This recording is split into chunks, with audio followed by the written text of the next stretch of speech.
Hello and welcome to the Onside Kick. This is Mark here. Unfortunately, Ricky and Dave will not be able to join me on the podcast today, but that's alright. We're still going to talk about Bears preseason. We just had our first game, and then we're going to go and talk about the AFC South, do some predictions, a little bit of a preview as well for those teams.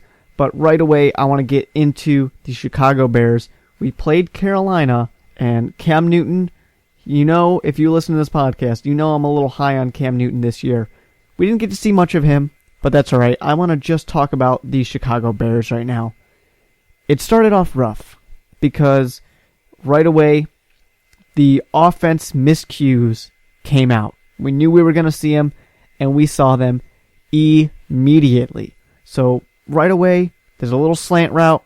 This is supposed to be to Brandon Marshall, but Brandon Marshall was not playing. So it goes to Alshon Jeffrey instead, and Jeffrey thinks it's going to be thrown to his back shoulder. Jay Cutler thinks he's supposed to throw it to the inside shoulder. Miscommunication, right away, interception, right off the bat. And I want to say that a lot of people I know you're going to be harsh on Jay Cutler because everyone's always harsh on Jay Cutler. This one is only half his fault. First of all, you got to expect something like this to happen, because it's so early on in this new Mark Trestman offense, this Mark Trestman system, but also Jeffrey is not the guy who that pass is supposed to go to. It's supposed to be Brandon Marshall, but because of Brandon Marshall not playing, obviously Alshon Jeffrey is going to be the guy getting the ball, and then he just didn't know which way it was supposed to go. He expected it in one area, it went to the other. Just obvious miscues. We're going to be able to fix that by the time the regular season comes around. Moving ahead, really, the offense kind of struggled. The offense was very slow. It's unfortunate, but, I guess that's what we're going to expect. The defense, however, was in mid-season form. They were doing great, especially the starters, amazing. And a starter who people don't expect to be starting, John Bostic, our second-round pick, at middle linebacker, doing an amazing job. They even said it while you're watching the game of people are going to have no problem in Chicago if he keeps up this level of play, turning the page from Brian Urlacher over to John Bostic. Immediately, he gets a 51-yard pick six, which was awesome. This was huge. That's what you do in Chicago, and he himself has even said, when you're in Chicago, it's all about the turnovers.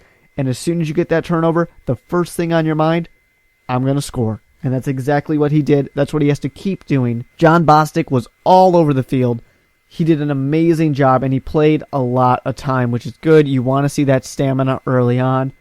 I was impressed, and I was expecting to see a lot out of him, but he might just get that starting middle linebacker job come regular season, especially if he plays this well. A good stat to see, especially if you're a Chicago Bears fan, is that +1 on turnovers. You know that we like to get those turnovers, we like to force them, and that's what our defense was all about. It was great to see that just because we lost Lovie Smith, we're not going to fall away. Just because we lost Rod Marinelli, we're not going to forget everything that our defense has been about for years now. We are still that tough team. We're still that team that knows that the defense is going to be our key. Now we're just getting that offense to kind of match up. And Alshon Jeffrey and Jay Cutler, they went back out on that second series with the starters, and they were able to kind of bounce back. They bounced back with a slant exact kind of play to Alshon Jeffrey that just led with the interception. This time, all the communication was there. Everything was working out. We did fairly well. Most of our good positioning we were in, and some of our scoring as well, were kind of based off of our defense getting turnovers and putting us in the correct positions. That's Chicago Bears. That's what we do. That's how our defense works. Our defense is an offense. And I love that saying, and I hope that it stays a part of the Chicago kind of philosophy, and it looks like it is. I gotta say, though, Armando Allen fumbling the ball in the red zone, this is a guy who we know fumbles the ball. He always kind of is on the bubble. He's going to get cut. He does get cut, and then he got brought back. He gets brought back in, and I am sick of seeing Armando Allen on this team. Unfortunately, he's just not going to be able to get it done. Of course, to be honest, our running game didn't do anything, And we see the Jay Cutler, what he has the ability to do. Multiple times they had a run called. They were going to run the ball, and Jay Cutler, being up front, sees this isn't going to work. They're more vulnerable in the backfield. We can pass the ball on them better than having, a 1 yard gain or being a loss in the backfield if we just hand it off. And he's able to make those changes. That's awesome. That's the kind of thing you want to see out of a quarterback to kind of bring us into the modern generation of football, because with Lovie Smith, we never really had that. We didn't have that option. The Chicago Bears mantra was always, we're going to run the ball up the middle. We know we're going to run up the ball in the middle. Let's just see who can do it better. Can you stop us? That was always the mentality. Try and stop us, and I'm sick of it. I'm glad that it's changed. A couple guys that were impressive. Marquise Wilson, he's the rookie wide receiver. He got the 58-yard gain, almost a touchdown, but he just barely stepped out of bounds at the 4-yard line. Unfortunate, but it was great to see. It was great to have him show up like that. He could maybe be that number 4 spot. That would be good if we can see more production out of him in the preseason so he can keep that job. Also, Evan Britton was horrendous. Absolutely awful at left tackle.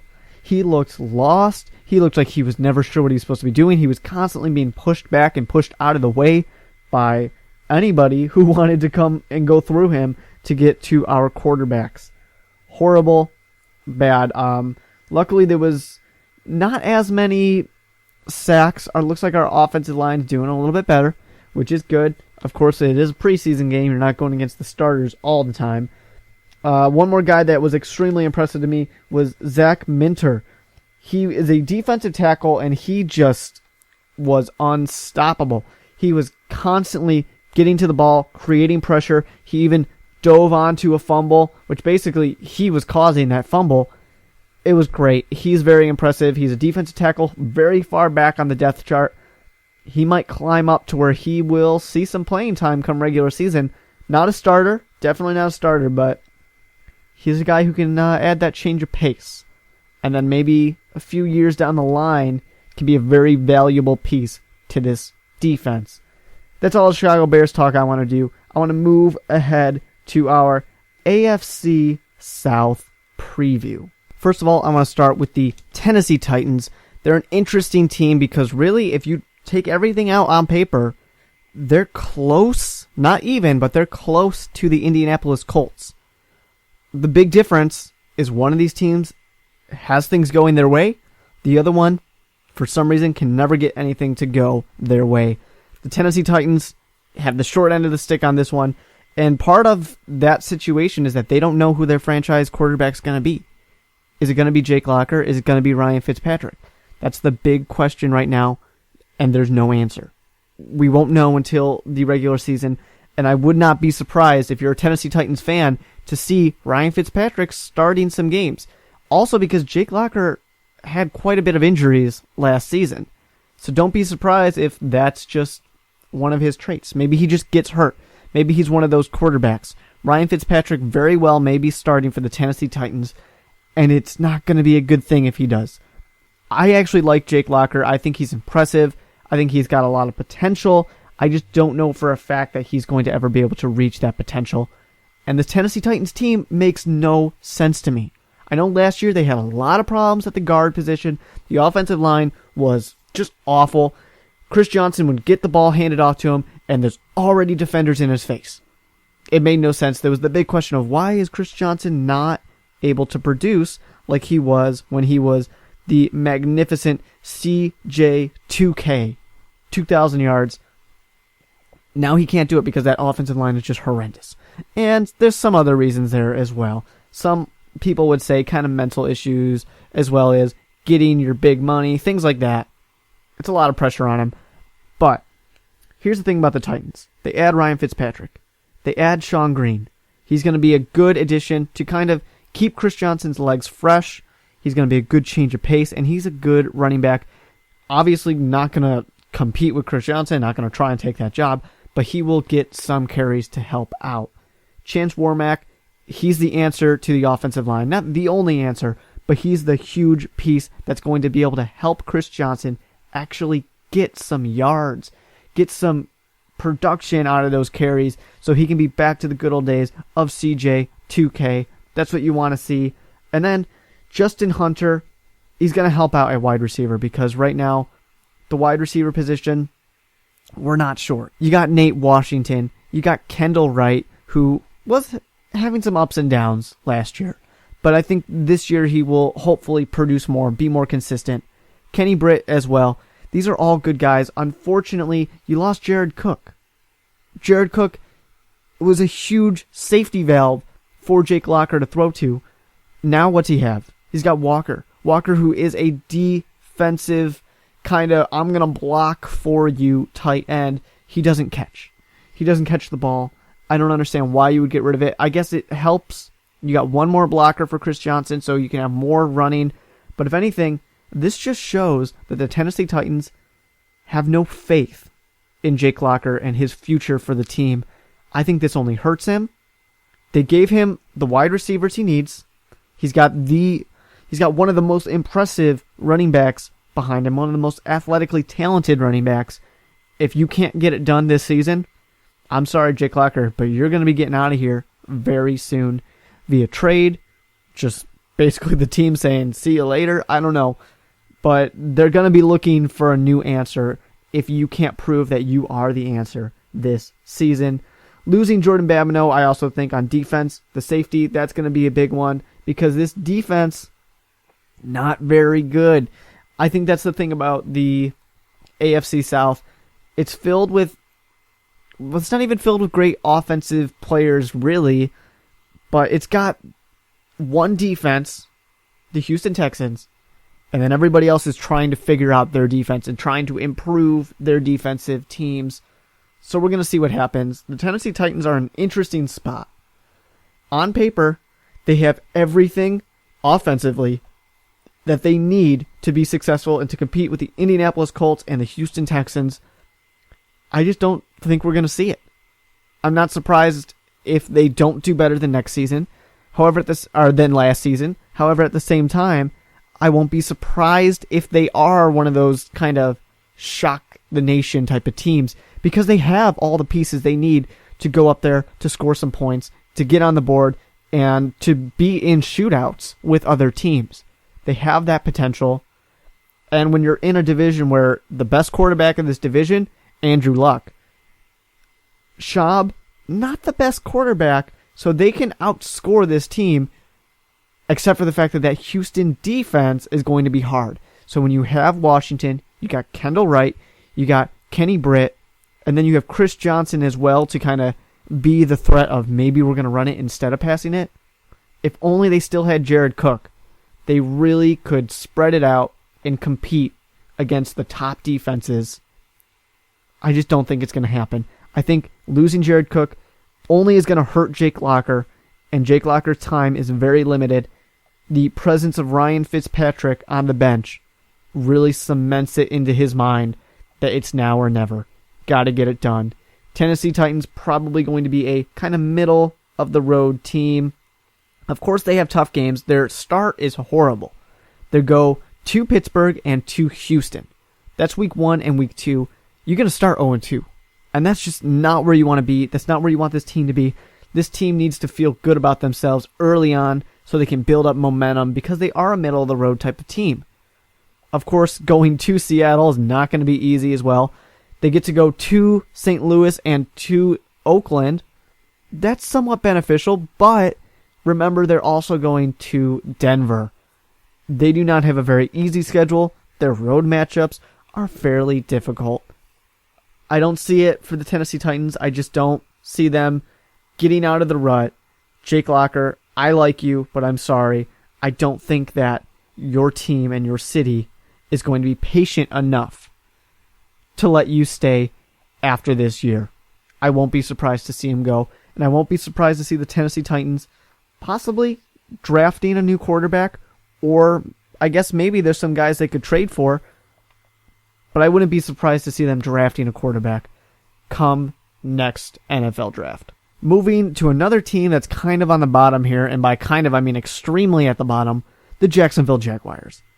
This team had a ton of movement this offseason. They got a new coach in Gus Bradley. They got a new GM who said, we do not want Tim Tebow on this team. He shut up all that hate and all that talk immediately, which I think was a great idea. Congratulations on that one.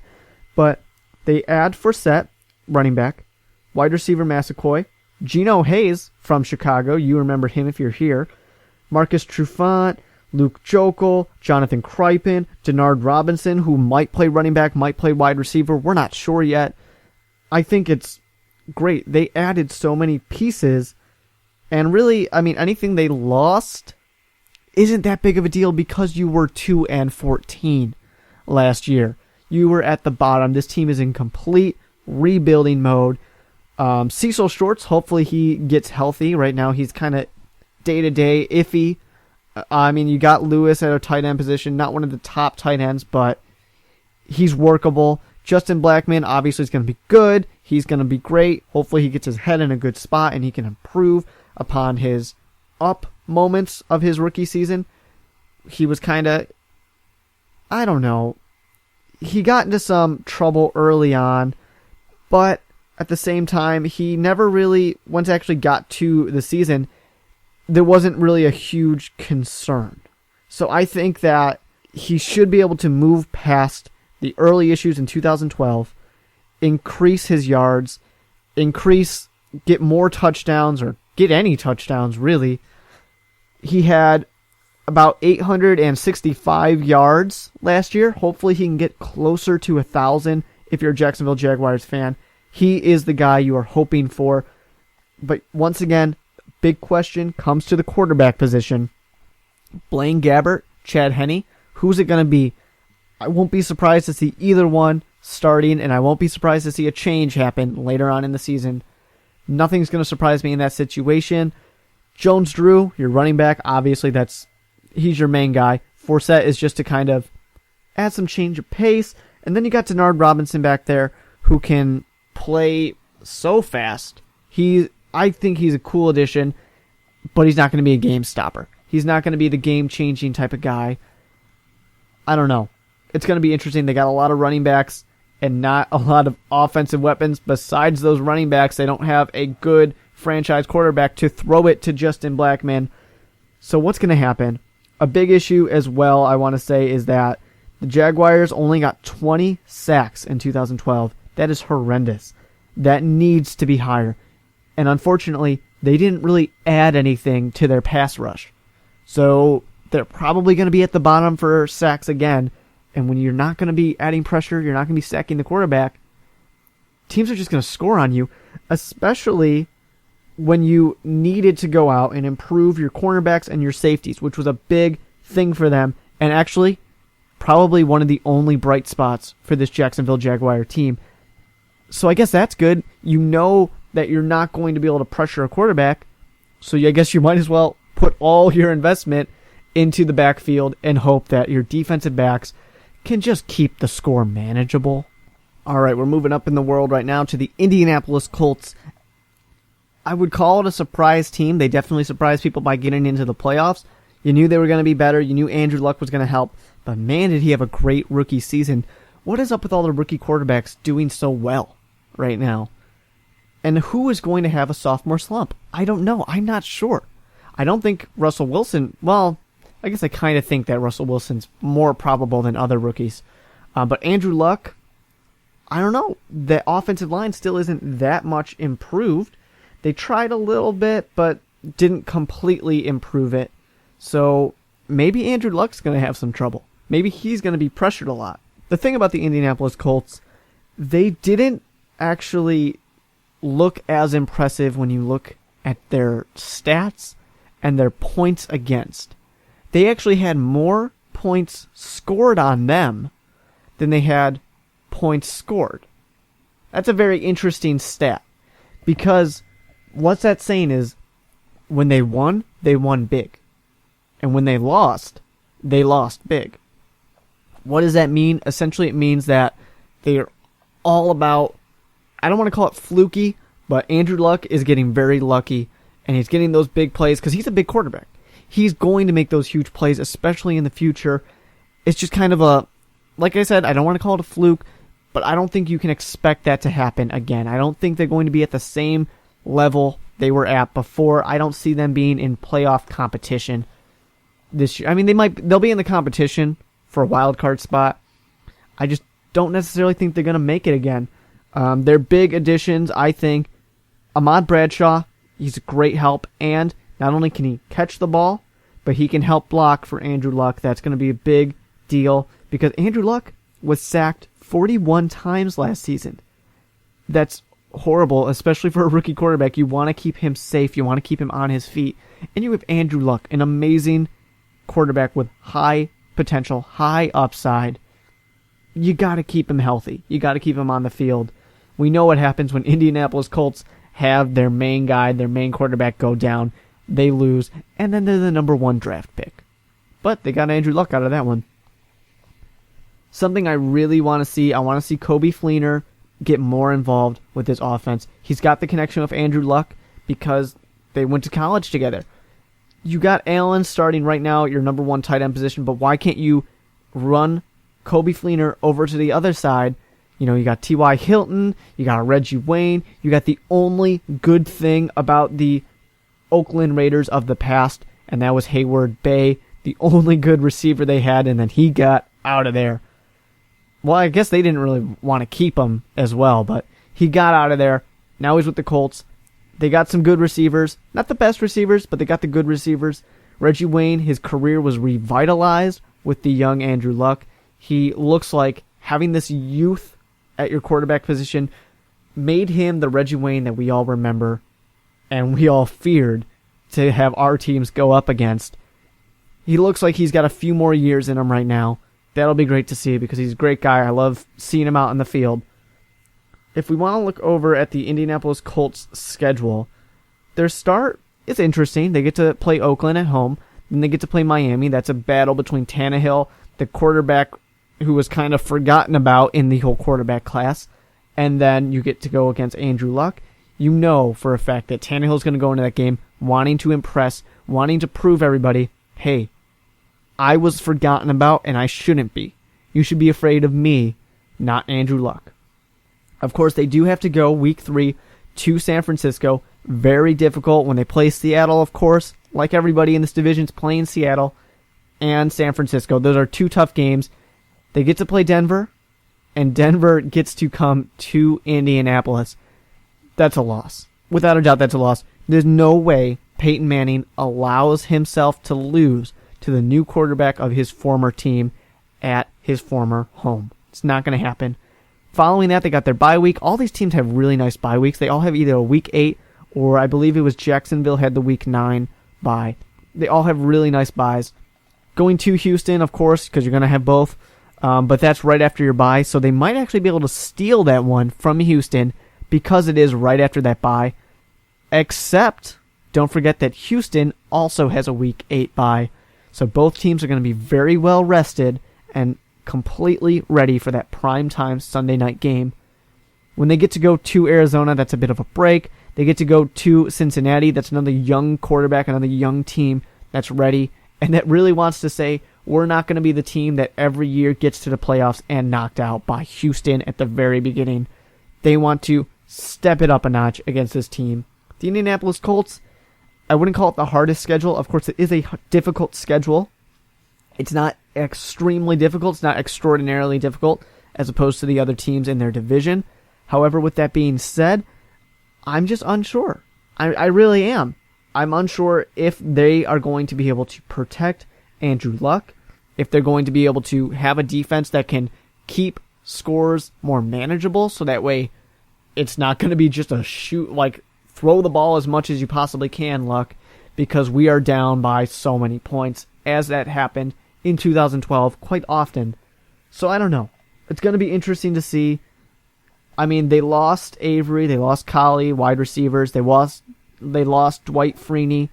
Those are big losses, especially Dwight Freeney, who may not have fit the new 3-4 defense that they have, but he's not, I don't know, they didn't replace him. They didn't get somebody who can do even what a not all there Dwight Freeney is able to do for the Colts. The defense, I don't see a big improvement. The offense, that line scares me. However, Andrew Luck does have all the weapons at wide receiver, tight end, and running back to help him out. We're just going to have to see on this one. This is very much a wait-and-see team to see if they can improve upon last year with that success. Going right to the top now, the Houston Texans. Perennial team in the conversation for Super Bowl finalists, even Super Bowl winners. Are they going to get it done? Are they going to be able to do it at some point? This is the complete package here. They got the offense. They've got so much defense. They're an impressive team. They really are. But, with that being said, I got one major question, especially on that defense. Will Ed Reed be ready to play after his hip surgery? And if he's not, you got a rookie out there. DJ Swearinger. Is he going to be ready? He's going to get thrown to the wolves on this Houston team. That week 1 matchup, it's against, and it's at San Diego. San Diego, they're a team that can compete, and they got a quarterback who can throw it. And they will challenge you on defense, especially if they know that either Ed Reed is hurt or you got a rookie back there. They're going to go at that safety position. You know they will. So how are you going to compete against it? Going to Baltimore, extremely difficult. And not even that, but you have Baltimore at Baltimore. Seattle gets to come to your home, and then you go to San Francisco. There's a lot of difficult matchups in that. San Francisco is a Week 5 primetime matchup. It's going to be difficult. That's a tough stretch. The only break they have in there is the Tennessee Titans at Week 2. And even then, with Tennessee Titans, that's a divisional matchup. They will compete. They will make it tough. So what's going to happen? DeAndre Hopkins, he's a fairly big receiver. He's there to take the heat off of Andre Johnson. He's that number 2 receiver, hopefully, is what they want him to be. They want him to step up and show and prove himself in the preseason so that way he can be, fulfill all the hype. People are hyping him up to be a possible Rookie of the Year candidate. We're going to have to see it. We're going to have to see what he can do. But this team, you got Arian Foster. You got Ben Tate, who's backup running back, but very competent. Your tight end, Owen Daniels, is probably one of the better tight ends in the NFL right now, especially with weird things happening over in New England. Andre Johnson's a monster. It's kind of a question of who wants to be the guy behind him.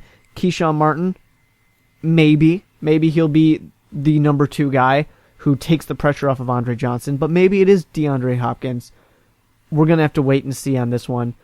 Matt Schaub, he's not one of my favorite quarterbacks. He really isn't. He's very competent. He's a great game manager. He can run the system very well, but this is a very system-based team, and there's nothing wrong with that, of course, because it works. It's successful. You just always had the question of, can Matt Schaub get it done when it comes to the Super Bowl, when it comes to even getting over to the Super Bowl? Thank you guys for listening to the Onside Kick. It's been a solo show. We've been talking about the AFC South. Until next time, guys, have a good one, Chicago.